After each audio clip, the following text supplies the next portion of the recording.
And what is going on, guys? My name is Curry Tech and welcome back to another video on the channel. In today's video, we'll be going over the RX 6600 XT going against Nvidia's own RTX 3060 Ti. The RX 6600 XT is expected and leaked to be released in August of 2021. So let's get into this. And anyway, leave a like and subscribe. It helps the channel out a lot. Anyway, let's get into this. This is from Video Cards, of course, one of the more reliable leakers of graphics cards and all things technology. This comes from the YouTuber Cortex and also from Moore's Law is Dead, who has confirmed, or at least leaked, the RX 6600 XT coming in August, and also the price being around $400 US. Performance has been said to be around a 5700 XT or a 1080 Ti, give or take 5% difference. So it would be, and also there will not be any Founders Edition card of the AMD card, which has been going on around online of this Radeon card. This is only, I believe, for the actual launch, but you can't actually buy it. It's only going to be AIB only. Now the RX 6600 XT is going to have 32 megabytes of Infinity Cache and 8 gigabytes of GDDR6, priced at $400, which if you look at the 5700 XT when it launched, it was also $400. So I don't know how I feel about that pricing just yet. The RTX 3060 Ti is a lot more expensive, especially the AIB ones compared to $400, but I believe the MSRP for it was $400. So AMD will probably try to undercut them like they did with the RX 6800 XT, I believe. And let's just go into the specs of it and see. There's actually two models, the Navi 23 XT and the Navi 23 XL. The 6600 XT is going to be featuring 2048 CUDA cores, 16 gigabytes of memory clock of the speed of the RAM, and then 8 gigabytes of GDDR6 with 128-bit bus versus 192-bit bus of the 6700 XT, with a bandwidth of 256 gigabytes per second, priced at an interesting $400, although pricing is questionable at the moment. And then you have the 6600, RX 6600, which will be going against Nvidia's own RTX 3060. And at that price point, it should be priced around $300, or hopefully around $300, we can only hope, featuring 1792 CUDA cores, or cores, not CUDA cores, and basically being the same, but only having 4 to 8 gigabytes of GDDR6 memory. That has not been confirmed yet. But anyway, the next thing that we have to look at is people are saying it's going to be a RX 5700 XT performance or a 1080 Ti. Then we kind of had to go look at performance numbers of these cards and also of the RTX 3060 Ti and where this card will land on that chart. So I have gone to Tom's Hardware. Thank you, Tom's Hardware, for these benchmarks that unfortunately I can't do right now because I don't have these cards and they're super expensive. But we're going to look at the RX 5700 XT on these games. This is benchmarked on no bottlenecks or anything, probably using a 3900X or a 10900K. At the time the 5700 XT was released. This is an older article of the 5700 XT in 2019, but nonetheless, this could give us a predetermined explanation of where FPS can be on games for the RX 6600 XT. This is Battlefield 5 with DX12 enabled, and this is also at 1440p with ultra settings. Now let's zoom this in. We can see that the RX 5700 XT with 8 gigabytes of GDDR6 memory is going to be around 115 FPS. The lowest it got was 78 FPS. So the RX 6600 XT, we can infer that it will probably be higher, hopefully higher than this, because if you're going to be paying $400 for a card, you don't want to just buy a new card saying it's new but not having more performance. So I can see that number taking a hit of maybe 125 FPS or 130 if it can push to 130. Hopefully it can get to 130, but you know, you never know, because if Nvidia prices it lower than $400, that'd be great. But if it has the same performance as 5700 XT, that's pretty good for the price, because the 5700 XT actually launched at $400. So paying less for that performance would be nice. Now moving down to Destiny 2, at using DX11, not DX12 API, this is at 1440p and at the highest settings possible.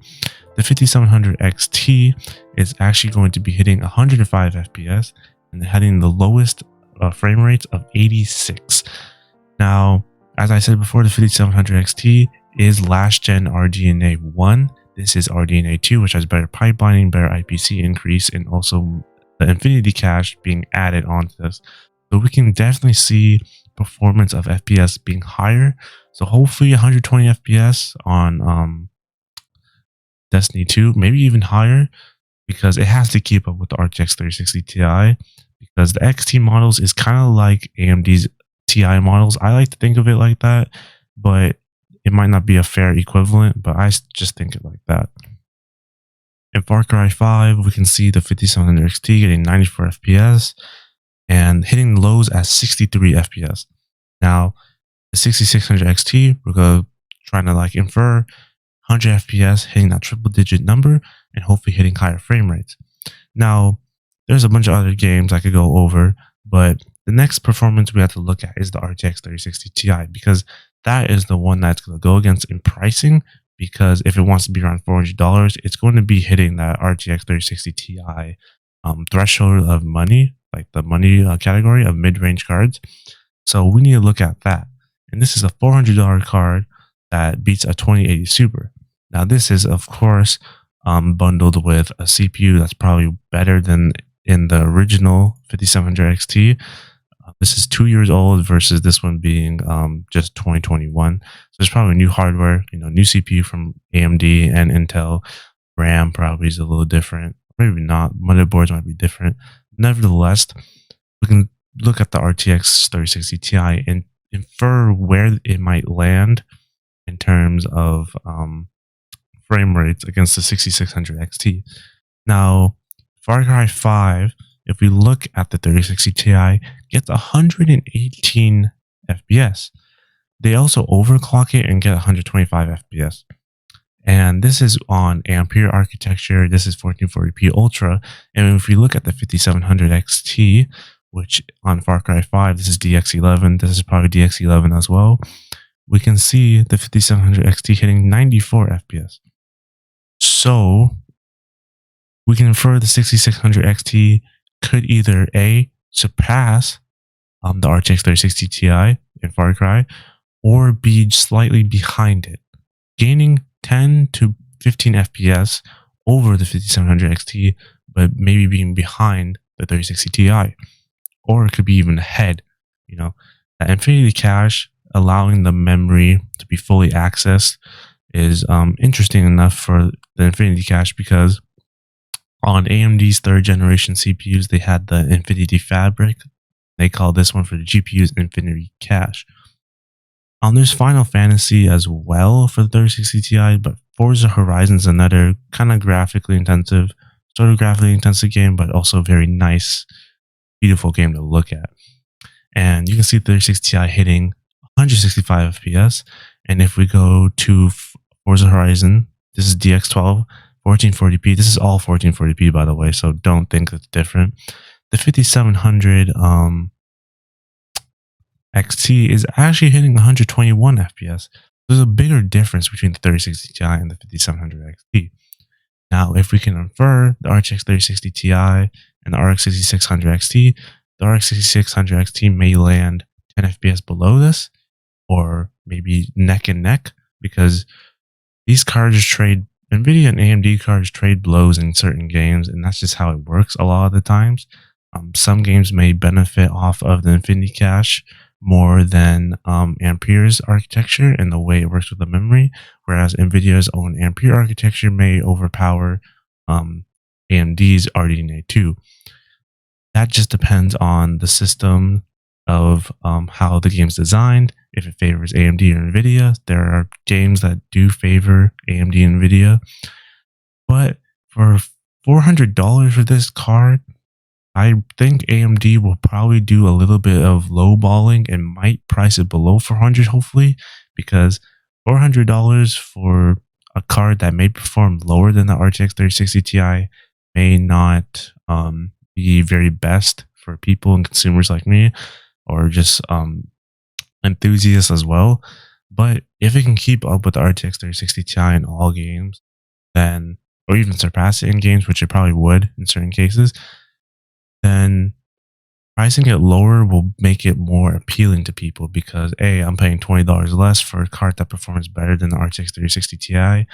And mind you, the RX 6600 XT is going to be EAB only, so aftermarket cards that are going to cost a lot more compared to MSRP. So hopefully the AIB cards can cost a lot less. If they don't, then that's just how it is. AMD has to keep their GPU game strong to stay in this race against NVIDIA. Anyway, I hope you got some type of estimation of FPS of the RX 6600 XT. This is me just guessing of performance, because performance isn't going to jump super increasingly high, but it will jump up a little bit more than the 5700 XT. And who knows, maybe they beat the 3060 Ti in all games, or you never know. Well, anyway, hope you guys enjoyed the video. Make sure you leave a like and comment something down below that you want to see. I'm going to be dropping a 5 top pre-builds of 2021 soon, so make sure you stay tuned for that video. Anyway, hope you guys enjoy your day. Peace out. See you in the next video.